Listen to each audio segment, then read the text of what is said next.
Hi there and welcome to Planet Coaster. I'm back in the Pirates section of my tropical park, having completed the go-kart track last week. We got the monorail up and running again in my last live build, but the stations aren't developed. They're currently just the standard shell Planet Coaster provides, so I need to build the stations up in line with the section of the park they're situated. Today I've tackled the station in the Pirates section. The monorail station here is surrounded by castle-like fortifications, so I thought it would be a good idea to have the monorail station look the same. I wanted a grand structure that was maybe a fortified warehouse in another life, maybe used for storing goods for trading across the sea and later seized by pirates for their own trading. So I wanted the building to be eclectic in style, like it's had sections added through history and finally repurposed into the monorail station at some point for the theme park. It's been quite a lot of work to pull this together. I built a complete station earlier in the week that I'll add some cinematic shots here of what that looked like. As you can see, it's a perfectly functional station, but it just didn't look right to me. It had none of the character I was going for and was way too uniform. I really wanted a building that had been redeveloped multiple times, with sections tacked on in a completely different style to the original. You get that with historical buildings in real life. If I recall correctly, one of the palaces Henry VIII built in the 16th century was extended multiple times through the centuries in whatever style was popular at the time. So that now stands as this really cool mixture of architecture from different times. That's what I was going for my build. But the initial design I came up with didn't really translate that effectively, so rather than stick with something inferior, I scrapped almost all of it and started again. When I'm not happy with something in Planet Coaster, I tend to sleep on it and think how I can do better. Since my first design was so poor, I looked for inspiration in the community, but there really isn't much around Planet Coaster that has what I was going for. Most of the pirate builds are kind of straight up pirate shack setups, or they're full sandstone castles.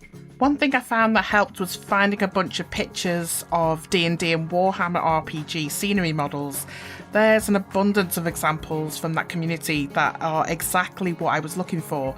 So if you're ever short of ideas for buildings, I recommend to go take a look at some of the awesome models that these guys are making. It really helped give me some ideas. This tower in particular is inspired from D&D. It's something you might find more fitting in a fairy tale theme, but I think it fits well with the eclectic style I was going for, and it's a great focal point for the building. This tower is the highest man-made structure in the park so far, so it really stands out and makes a nice backdrop from the entrance.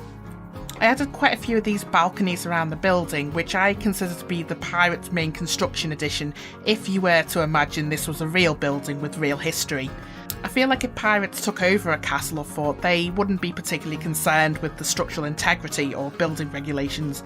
They'd probably just go right ahead and add more lookout points or such, like with whatever materials they had to hand.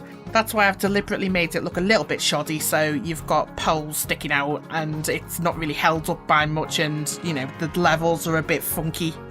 So for the main sandstone structure of the castle, I ended up keeping most of it the same as I would have in my original build. I feel like for a castle, the initial design wasn't really bad.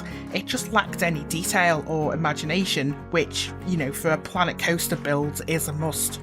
So in this one, it is very similar to the old one. I've just played around with the heights a little more, created some outcrops and added the balconies and stuff that were the pirate features. So this section at the back was the last structural piece of the puzzle. My intention for a future build is to merge some of the traditional pirate village architecture that I used in the food court build a few weeks ago and use that to build a dock at the back of the castle. I'll add some shops and amenities there so that park guests have a reason for going back there. It'll also strengthen the link the castle has to its original purpose before it was a monorail station. So the rest of this build was basically tying all the different elements together and fitting out the inside for the monorail. I won't bore you with the speed build for that. It's a pretty confined space in there, and even I was getting dizzy just watching the time lapse back in the editing. So let me know what you think of the build in the comments. I've added the whole station to the Steam workshop if you want to take a closer look for yourself. There's a link to that in the description below.